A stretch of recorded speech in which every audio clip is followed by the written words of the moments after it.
Banange Uganda mpya igenda kufaanana bw'eti. Mu Uganda mpya, the first thing twakoze manifesto ne tugiteekayo, twagala mwenna mumanye kiki kye mulwanira, nga tolwanira Bobi Wine, tolwanira candidate wo, wabula olwanira Uganda eyo gye tugenda mu Uganda empya. Mikwano gyange, bwe nnaabala okufuuka president omwaka ogujja January nga 14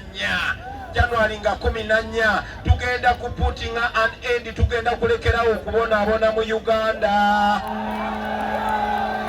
Ekisookera ddala kye mugenda okufuna nga Uganda, abakulembeze bagenda kubeera ba servant nga si ba boss, kubanga mujja kuba mugenze ne mulonda president nga mmwe mumulonze, president nga munansi, president nga servant wammwe. Download the app on App Store or Google Play Store now. Vision Digital Experience, the future of media.